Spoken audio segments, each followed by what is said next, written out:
Hi students, कैसे हैं आप सब लोग। उम्मीद करता हूं कि आप सब लोग बहुत बढ़िया होंगे।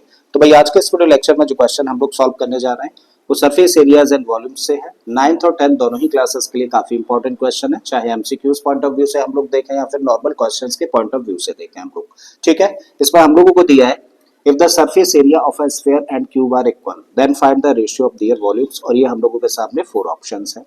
तो भाई हम लोगों को बोला है कि एक स्फीयर है और एक क्यूब है, दोनों के जो सरफेस एरियाज हैं वो आपस में इक्वल हैं, और अगर ऐसा है तो बताइए उनके वॉल्यूम्स का रेशियो क्या होगा। तो क्या निकालना है हम लोगों को स्फीयर और क्यूब के वॉल्यूम्स का रेशियो फाइंड करना है, जबकि दिया क्या है हम लोगों को स्फीयर और क्यूब का जो सरफेस एरिया वो इक्वल दे रखा है। ठीक है, तो क्वेश्चन की कंडीशन क्या है? क्वेश्चन की कंडीशन है कि surface area of sphere is equal to surface area of the cube, जबकि निकालना क्या है हम लोगों को volume of sphere upon volume of cube find करना है। ठीक है, तो ये है गिवन कंडीशन और ये है वो कंडीशन जो कि हम लोगों को फाइंड करनी है। करेक्ट है, चलिए करना शुरू करते हैं। भाई मान लेते हैं जिस स्फीयर की बात चल रही है उसकी रेडियस क्या है, उसकी रेडियस आर है, और जिस क्यूब की बात है उसकी साइड है ए यूनिट। ठीक है, तो रेडियस हम लोगों ने स्फीयर की मान ली आर और क्यूब की साइड को हम लोगों ने कंसीडर कर लिया ए। और जब ये चीज हम लोगों ने कंसीडर कर लिया तो भाई हम लोग क्या लिख सकते हैं? भाई सरफेस एरिया निकालने का फॉर्मूला क्या होता है? एक स्फीयर का सरफेस एरिया निकालने का फॉर्मूला होता है 4 पाई आर स्क्वायर, जबकि सरफेस एरिया क्यूब का निकालने का फॉर्मूला होता है 6a स्क्वायर। तो हम लोगों के सामने देखो अब एक इक्वेशन है, और इस इक्वेशन में हम लोग देखें तो दो वेरिएबल्स है, एक तो आर है और दूसरा ए है। हम लोग क्या करें, यहां से इस इक्वेशन से या तो आर की वैल्यू निकालते हैं ए के टर्म्स में या फिर ए की वैल्यू निकालते हैं आर के टर्म्स में। चलिए किसकी वैल्यू निकाल रहे हैं? आर की वैल्यू निकाल रहे हैं। तो जब आर की वैल्यू निकाल लिया तो इस 4 पाई को करते हैं ट्रांसपोज, तो हम लोग लिख सकते हैं r square equal to 6a square, और ये डिवीजन में चला जाएगा 4 पाई। फाइनली हम लोगों को आर की वैल्यू चाहिए तो स्क्वायर हटना है, और स्क्वायर हटता कब है? जब दोनों साइड्स का स्क्वायर रूट ले लेते हैं। जब हम लोग इस साइड का स्क्वायर रूट लेंगे तो यहाँ से स्क्वायर हट जाएगा और इसको लिखेंगे आर, और जब इस साइड का स्क्वायर रूट लेंगे तो इसको हमें ऐसे लिखना पड़ेगा अंडर रूट में 6a स्क्वायर अपॉन में 4 पाई। ठीक है, अब इंडिविजुअली इन सारे के सारे नंबर्स का स्क्वायर रूट लेते हैं। भाई 6 परफेक्ट स्क्वायर तो होता नहीं है, जब नहीं होता है तो इसको लिखना पड़ेगा इसका स्क्वायर रूट अंडर रूट 6। ए स्क्वायर स्क्वायर होता है किसका? ए का, तो इसका मतलब इसका स्क्वायर रूट लेंगे तो ए लिखा जा सकता है। 4 परफेक्ट स्क्वायर होता है किसका? 2 का, तो इसका स्क्वायर रूट हो जाएगा 2। और पाई परफेक्ट स्क्वायर नंबर नहीं है तो इसका मतलब इसको हम लोगों को रूट में लिखना पड़ेगा। तो हम लोगों ने क्या किया? अभी तक हम लोगों ने आर की वैल्यू निकाल दी किसके टर्म्स में? ए के टर्म्स में। ठीक है, अब हमें क्या करना है?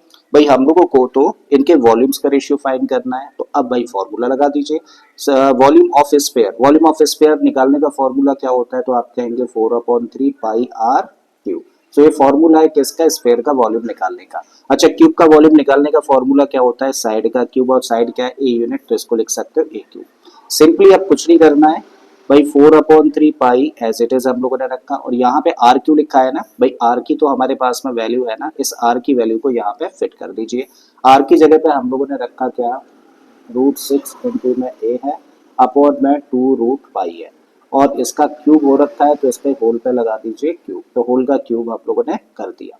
यहाँ पर ए क्यूब है एज इट इज रख दीजिए। अब इसको सिंप्लीफाई करो, 4/3 पाई हम लोगों ने एज इट इज रखा। ठीक है, अब यहाँ पे क्या लिखा हुआ है? रूट 6, और रूट 6 का जब क्यूब करोगे तो क्या होगा जरा समझो। भाई रूट 6 का अगर आप क्यूब करोगे तो इसको 3 बार लिखना पड़ेगा इस तरीके से, root 6 into root 6 into root 6। जब रूट 6 और रूट 6 का मल्टीप्लाई करेंगे तो बन जाएगा 6, और साथ में क्या आ गया? रूट 6। इसका मतलब रूट 6 का क्यूब क्या होता है? 6√6 होता है। लिखो भाई इसकी जगह पे, तो आपने लिख दिया 6√6। ए का क्यूब करेंगे तो ये बन जाएगा ए क्यूब, अपॉन में आ जाइए 2 का क्यूब करेंगे तो बन जाएगा 8, और रूट पाई का क्यूब करेंगे तो बिल्कुल इसी तरीके से क्या लिख सकते हैं? इसको लिख सकते हैं पाई√पाई, और अपॉन में ए क्यू एज इट इज रख दिया। ठीक है, इक्वल यहाँ पर लगाते हैं। अब इसको एक बार और लिखे तो 4/3 पाई हम लोगों ने एज इट इज रखा, 6√6 ए क्यू एज इट इज हम लोगों ने पुट किया, अपॉन में क्या आ गया? अपॉन में 8 है, इनटू में क्या है? इनटू में है पाई√पाई, और साथ में कौन है नीचे? ए क्यू है। अब कुछ चीजें कैंसिल आउट होती है तो कैंसिल आउट कर देते हैं भाई, ए क्यू से ए क्यू कैंसिल हो गया। ठीक है, 4 से देखो ये 2 टाइम्स कैंसिल हो गया, 2 से ये 6 3 टाइम्स कैंसिल हुआ, 3 से ये 3 कैंसिल हो गया, इस पाई से ये पाई कैंसिल हो गया, तो ऊपर बचता है क्या? अंडर रूट 6, और नीचे बचता है क्या? Root pi. और यही आंसर हुआ। देखो जरा कौन सा ऑप्शन करेक्ट है, √6/√5। तो √6/√5 इसका मतलब ऑप्शन ए करेक्ट हो जाता है। ठीक है, तो मुझे उम्मीद है कि आप लोगों के क्वेश्चन समझ आ गया होगा। ऐसा है तो प्लीज वीडियो को लाइक कर दें, चैनल को सब्सक्राइब कर लें अगर आपने अभी तक इस चैनल को सब्सक्राइब नहीं किया है, और हो सके तो इस वीडियो लेक्चर को अपने दोस्तों के साथ में शेयर भी कर दें। फिर से आता हूँ एक और इसी तरीके के प्यारे से क्वेश्चन के साथ में। Till then keep learning and thank you for watching this video.